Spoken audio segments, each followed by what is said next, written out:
Here's another view, the third view of Christmas, light entering dark from beside the tracks. Matthew 5:1-16. And seeing the multitudes, he went up on a mountain, and when he was seated, his disciples came to him. Then he opened his mouth and taught them, saying, Blessed are the poor in spirit, for theirs is the kingdom of heaven. Blessed are those who mourn, for they shall be comforted. Blessed are the meek, for they shall inherit the earth. Blessed are those who hunger and thirst for righteousness, for they shall be filled. Blessed are the merciful, for they shall obtain mercy. Blessed are the pure in heart, for they shall see God. Blessed are the peacemakers, for they shall be called sons of God. Blessed are those who are persecuted for righteousness' sake, for theirs is the kingdom of heaven. Blessed are you when they revile and persecute you and say all kinds of evil against you falsely for my sake. Rejoice and be exceedingly glad, for great is your reward in heaven. For so they persecuted the prophets who were before you. You are the salt of the earth. But if the salt loses its favor, how shall it be seasoned? It is then good for nothing, but to be thrown out and trampled underfoot by men. But you are the light of the world. A city that is set on a hill cannot be hidden, nor do they light a lamp and put it under a basket, but on a lampstand, and it gives light to all who are in the house. Let your light so shine before men that they may see your good works and glorify your Father in heaven. Our Pastor Joe has done a very, very thorough job on this text, and I encourage you to go to those sermons either on the Facebook page or the YouTube channel. Last time we continued a theme in our series, Christmas Message. As we look at the ramifications last time, remember, of light breaking into the kingdom of darkness, how does it affect us? Then we began to look at the Beatitudes to see some personal implications for light entering our darkness. We saw that the light shows us our total dependence on the Savior, on poverty of spirit. We said that our mourning will be turned to joy. We said that if the light has broken into our darkness, we will be meek and sensitive to God's bridle. Now let's note also that when light enters your darkness, you develop a passion for goodness. Look at verse 6. Blessed are those who get this hunger and thirst after righteousness. They'll be filled. It doesn't say blessed are the righteous or congratulations, you're good. But it says congratulations to the ones who really desire to be good.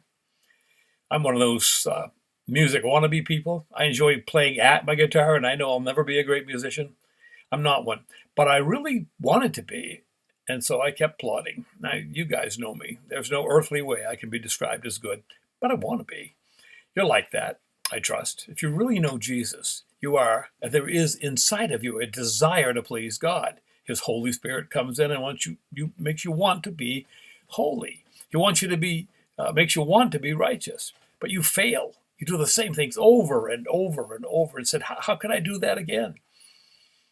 And you really want to get better. Guess what? Here's some good news. One of these days, you're going to get better. Remember Paul's words in Philippians 3? He said, I press toward the goal I have not attained. He knew that he was an imperfect human, but he had a heart's desire to please God. He really hungered after righteousness. I heard a story a while back about a man who had a flat tire on a backcountry road right next to the gate of a mental institution. He looked around and didn't see anyone. He got out to change his tire. As he was opening his trunk, he spied a man, obviously a patient, staring at him from near the open gate. He nervously got out his jack, and he felt those eyes on him, and he clumsily inserted the jack into its mud-clogged niche, began jacking, but he was so nervous as he jacked and undid the lug nuts to remove the tire. He worked with one eye on his work and the other on the sky. Finally, he got the tire off, and as he was bringing the other tire to replace it, he stepped on the edge of his hubcap, full of lug nuts, and they went like bullets into the leaves and tangled on the other side of the fence. Irretrievable. He felt like crying, and he stood there not knowing what to do. And then he heard the patient speak. Hey, mister, why don't you take one lug nut off each other wheel and put them on your spare till you get to a garage? And the man was amazed. Hey, aren't you a patient here? He said, yes. Well, how did you ever think of that? Well, mister, I may be crazy, but I'm not stupid. You know, I'm like that. There may be sin in me, but I'm not stupid. When the light entered, sin lost its power. You get that? When the light entered, sin lost its power. I said Billy Graham one time when one said, Dr. Graham, I want to lay my tongue on the altar. First he said, the altar's not long enough, but the truth is that when you lay your sin on the altar, the light kills it. The light kills it. So keep plodding, you'll get there someday. The fifth beatitude says, congratulations to the merciful. Blessed are the merciful, for they shall be shown mercy. verses 7. Look at James 2, 12 and 13. Speak and act as those who are judged by the law of liberty. For the ones who shows no mercy will be judged without any mercy. Matthew 6:14 said it, if you forgive men their trespasses, your heavenly Father will forgive you. And in Matthew 18, Jesus tells a story of a king's servant, remember, who refused to show mercy to those under him while he had been shown great mercy. The king had that servant thrown into prison. And Jesus says that's how God will treat you unless you forgive your brothers from your heart. Forgiveness is not easy, but it is commanded.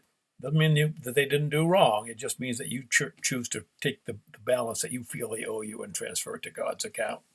Now, in order to understand this beatitude, there's 4 prerequisites you must know. Mercy assumes that you have been wrong.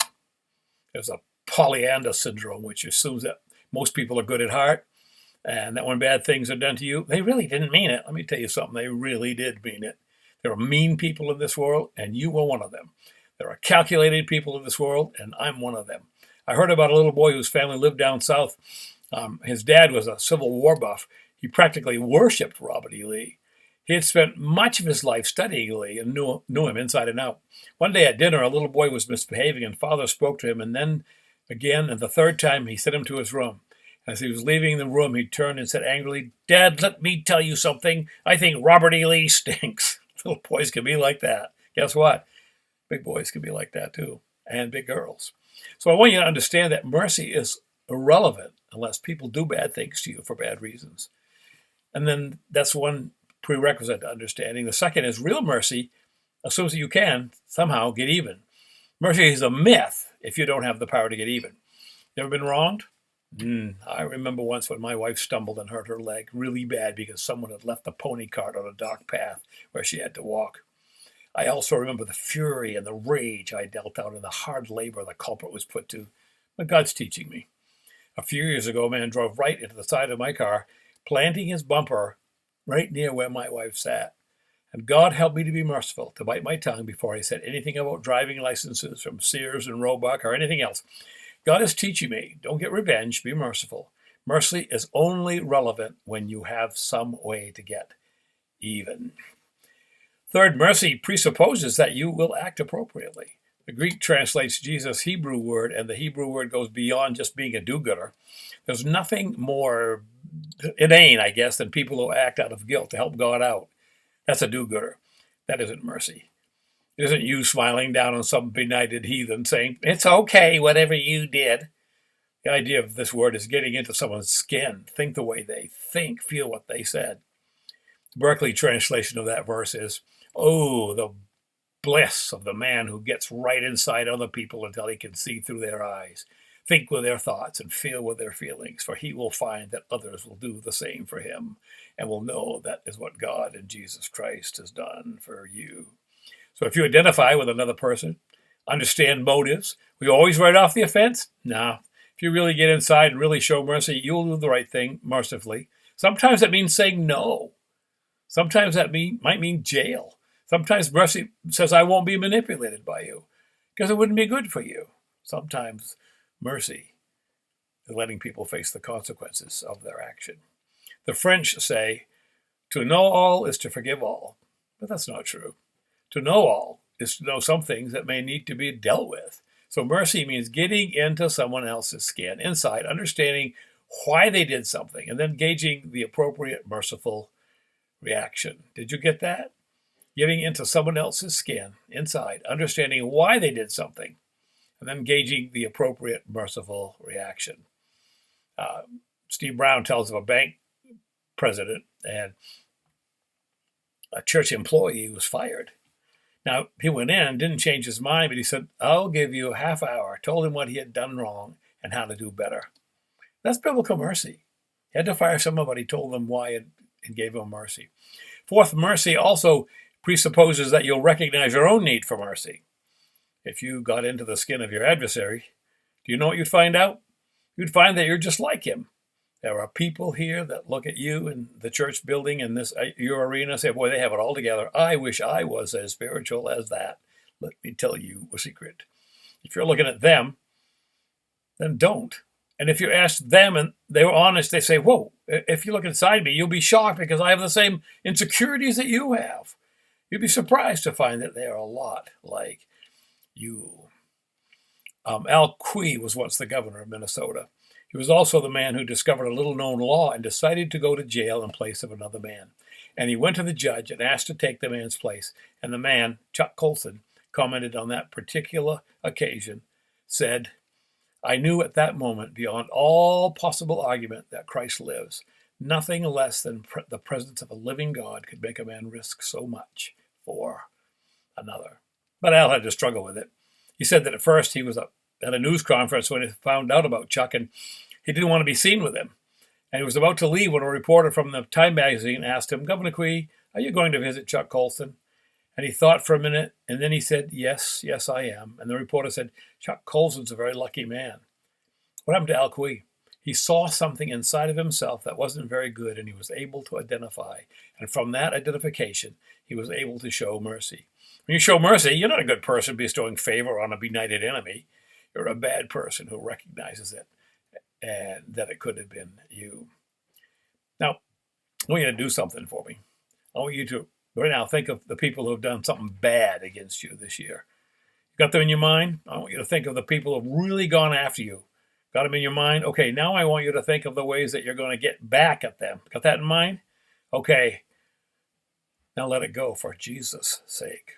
I don't want you to miss the promise, the future promise of the Beatitude. God is going to show mercy on those who show mercy to others. The sixth implication, and by these headlines and many of these stories are from Steve Brown of Key Life, I need to say that. The sixth implication of light entering your darkness is, and these are short, found in verse 8, "Blessed are the pure in heart, for they shall see God." The word pure is used some 28 times in the New Testament, and 10 of those refers to linen or gold or glass, white linen, unalloyed gold, and clear glass. But most of its uses refer to rightness of mind or singleness of motive, singleness of heart. Now, this is interesting. Soren Kierkegaard, the Danish philosopher, said purity of mind, purity of heart is to will one thing. Now, in Hebrew thought, the heart is more than emotion. It's your mind, the essence of all that you are. So what Jesus is saying here, look, purity of heart is to will one thing. You get that? You want to see God with all your heart? Then you'll see him. Again, I think I got this from Steve Brown. Socrates was approached by a young man down to the river and held him under the water as he struggled for air, and he kept on holding him, and when he was almost gone, he let him up and said, "Son, when you want truth the way you just wanted air, then you'll have it." Purity of heart is to will one thing. Let me give you a principle. You are what you have decided to be. You get that? You are what you have decided to be. In the same way, you think what you have decided to think. You understand what you've decided to understand. You see what you decided to see. The point is this: what do you want to be? Know, understand. When you decide, when you really decide, then you'll have it. I'm 74 years old now. I used to want to be well known. That doesn't get me now. I used to dream of a big church. Now I'll only do that when I'm ticked at you guys or discouraged or maybe in a nightmare. But the older I get, and you know what I mean because you're getting older too, the older I get, the less that stuff matters. It becomes more and more important to me that I see God. I desire to see God, to sense his presence. It frustrates me sometimes. I know that when that becomes my central desire, I'll see him, and I guess it isn't always. Ever see a multi-talented person who's a failure because they couldn't, I get this too, decide on one thing?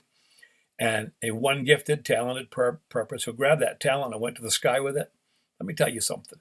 If your heart is set on something, then you will pursue it and you'll have success. Thinking of the New Age movement, one book, The Seduction of Christianity. And if you're reading it, put it away or burn it. But if you're reading The Unveiling of the New Age, okay, it's fine. In The Seduction of Christianity, the author says that anytime you visualize anything, you are participating in Eastern religions. Basically, that's baloney. You can visualize for the wrong things. You can visualize for the right things. If you're visualizing God's request about knowing God, loving God with your heart, soul, mind, and strength, that's a good thing. In other words, if you want it, set your heart on it. As a man thinks in his heart, so he is. Singleness of purpose, of heart. That's why hell is peopled with folks who wanted to go there with all their hearts. Blessed are the pure in heart, for they shall see God. The seventh implication of light entering your darkness is that you're congratulated if you're a peacemaker. Psalm 34:14 says, "Depart from evil and do good, seek peace and pursue it." A peacemaker is one who seeks peace, but more than that is one who pursues peace. The biblical definition means more than the absence of strife. It means a total sense of well-being, in the best sense of the word. I heard it said that if a person resolves conflict, he's not a peacemaker, just a diplomat. A peacemaker not only resolves conflict, the peacemaker then goes out and stirs up love and unity and camaraderie. And that's what Jesus is talking about when he said, "Blessed are the peacemakers." There's a thought for you here. Only peaceful people can be peacemakers. Dr. Robert Oppenheimer, the inventor of the atomic bomb, was asked by the Congressional Committee if there was any defense against the bomb, and he said, "Gentlemen, there is only one, and that is peace. But you cannot have peace without peaceful people. And the way to be a peaceful person is to hang around the most peaceful person I know." He said, "These things I have spoken unto you, that in me you might have peace." There's an altar, a place you can go. And the altar is called Jesus. And you can leave there in peace. Trouble with most people is that they go there right from the fight to the altar, and then they go from the altar to the fight. If you go to the fight first, you can only go to the altar for forgiveness. But if you go to the altar first, then you can go to the fight and be a peacemaker. Blessed are the peacemakers, so they'll be called the children of God. I'm going to combine the 8th and 9th here, beatitude, because that'll shorten this up a little bit for you. Congratulations when you suffer and don't deserve it. Jesus said some good things about persecution here. You know that we face different kinds of persecution today than the disciples who were all but one martyred for the faith. Today your old friends drift away. You're looked down as narrow and bigoted. You just don't see the way some other people see them, and they get upset with you. You're weird. You're a nutcase. If everybody likes you, somebody said, you probably haven't said it very well. We get persecuted, and Jesus says some good things about that. There's happiness in persecution. In Acts 5, remember, the apostles left the Sanhedrin rejoicing because they had been considered worthy of suffering for Christ. There's something good about knowing that you're doing it right, because people don't like what you're saying. Was that, I think maybe from Steve Brown again, John Wesley was depressed and praying, and a ruffian started throwing stones at him, and he said this, "I praise you that I'm once again in your pleasure." Ladies and gentlemen, there's something about persecution that shows you're doing it right. Jesus says when you are spoken evil of because of him, you're in a mighty, highly esteemed hall of fame.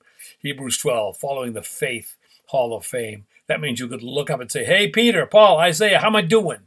When you're persecuted for Jesus' sake, not being a twit, all right? Not being angry and boisterous and using physical means and protests to do things, but being honest and talking about Christ. For the sake of Christ, you're in the best of company.